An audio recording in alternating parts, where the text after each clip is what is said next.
Morning guys, हम घूमने जा रहे हैं। कहाँ पर? जैजू के दर्शन करने। सो गाइस, हम निकल चुके हैं मथुरा वृंदावन के लिए। राधे राधे। हम सब निकल गए हैं कहाँ के लिए? मथुरा वृंदावन के लिए। तो गाइस, हम सब निकल गए हैं, सुबह से निकले हुए हैं। अब हमारा मुहूर्त निकला रात को फाइनली 8 बजे निकलने का। तो आपका नाम क्या है?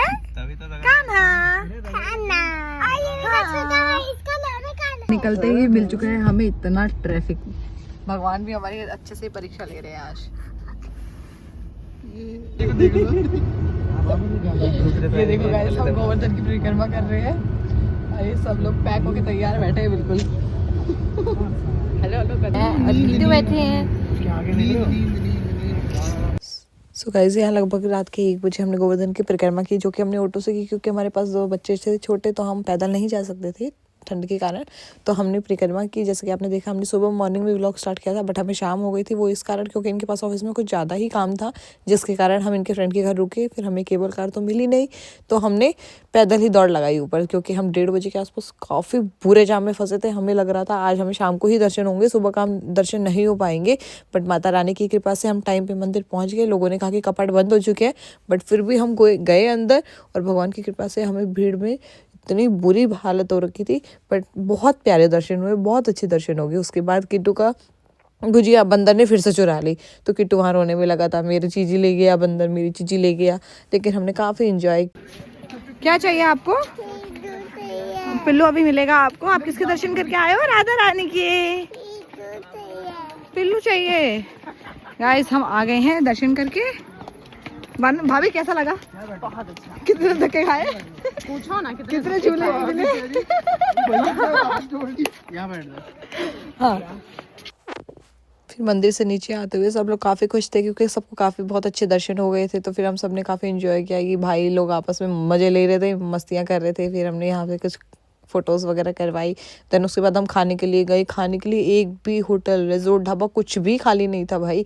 इतना मुश्किल हो गया खाना ढूंढना। और फिर शाम को हम गए थे प्रेम मंदिर, जो कि होटल में लेके हम वहाँ गए। उसके बाद हमें वॉकिंग डिस्टेंस कवर करना था, तो हम पैदल घूमते हुए मज़ा लेते हुए गए। यहाँ पे इस टाइम पे काफ़ी मज़ा आ रहा था, लेकिन प्रेम मंदिर में भी बहुत ज़्यादा, हद से ज़्यादा भीड़ थी। अभी आप देखना कितने भीड़ को चीरते फाड़ते हुए हम अंदर गए, और वहाँ पर हमने इंजॉय किया। और बीच में काफ़ी सारे मंदिर आ रखे थे। बहुत मंदिर है वृंदावन में, बहुत ज़्यादा मंदिर है। तो हमने देखो इतने सुंदर सुंदर थे, काफ़ी ज़्यादा। फिर हम पहुंच गए प्रेम मंदिर। आप जैसा कि आप देख पा रहे हैं, व्यू काफ़ी अच्छा था रात का, लेकिन भीड़ इतनी ज़्यादा थी कि बस पूछो मत। इस टाइम पे मतलब एक तो होली का टाइम है, दूसरा इस टाइम पे छुट्टियां भी थी 2-3, तो लोग मतलब इतने काफ़ी मात्रा में थे। रात को 1-1, 2-2, 3-3 बजे तक मतलब लोग आ रहे हैं कि रूम्स हैं, रूम्स हैं, रूम्स हैं। जिस होटल में हम थे, एक भी रूम खाली नहीं था, और हमारे सामने ही 10 से 15 लोग आ चुके थे रूम देखने के लिए कि कोई भी रूम अवेलेबल हो जाए हमें। और इतना प्यारा लग रहा था प्रेम मंदिर का व्यू, और इतनी भीड़ थी, बस आप देखो कहीं पे पैर रखने तक की जगह नहीं है। इतनी भीड़ के बावजूद भी हम लोग आराम से, हम एक कोने में खड़े थे, धीरे से जा रहे थे हम, क्योंकि हमारे पास बच्चे थे, तो हम भीड़ के बीच में नहीं जा सकते थे, क्योंकि चोट वोट लगने का डर रहता है बच्चों के साथ।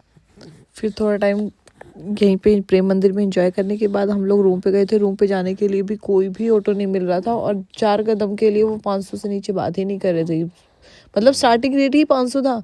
उसके बाद हम जैसे तैसे, हमें इतने मुश्किल से ऑटो मिला, इतना जाम था, तो ऑटो वालों के भाव बहुत ज़्यादा बढ़े हुए थे, बट फिर भी हमको ऑटो मिल गया भगवान की कृपा से, और हम टाइम पे अपने रूम में पहुंच गए। और जैसा कि आपको पता है, हमने गोवर्धन परिक्रमा की थी रात को, तो हम लगभग 4-5 बजे के आसपास सुबह सोए थे, 7-8 बजे उठ गए थे, तो 1-2 घंटे की नींद मिली हमें। तो उस बीच हमने टाइम वेस्ट ना करते हुए फटाफट खाना वाना लिया। और जब ये लोग खाना ले रहे थे, तो हम स्ट्रीट में घूम रहे थे, बच्चों के साथ एंजॉय कर रहे थे।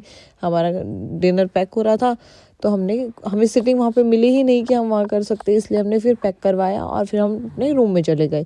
वहाँ पे बच्चे एंजॉय कर रहे थे। फिर हमारा खाना आ गया। तब तक मैंने किट्टू के साथ बहुत मस्ती की। किट्टू कहता है, मम्मा मुझे आपके साथ खेलना है। तो मैंने कहा चलो ठीक है, तब तक हम फ्री हैं तो खेलते हैं।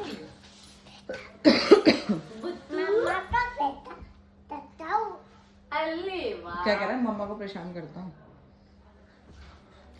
या गंदा।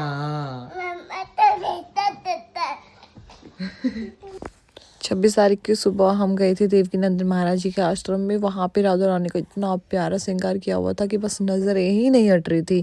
और जैसा कि रिपब्लिक डे था तो वहाँ पे झंडे वगैरह थे। किट्टू कह रहा है वंदे मातरम, और उसके मुँह से इतना प्यारा लगता है, वो देशभक्त है पूरा एक नंबर का।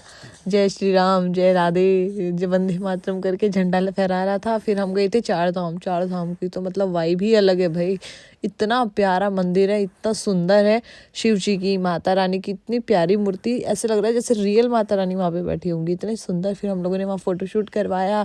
और शिव जी की, और देखिए शनि महाराज, शिव जी की तो इतनी बड़ी मूर्ति है, और शनि महाराज की मतलब आंखें नहीं हटेंगी, इतनी सुंदर और इतनी प्यारी मूर्तियाँ हैं, और इतनी अच्छी डिटेलिंग के साथ बनी हुई है, बस पूछो मत। ये देखो शिव जी और पार्वती की मंदिर की थी। ये हमारा किट्टू राधे वाला लिखवा के वहाँ पे मस्तियाँ कर रहा था।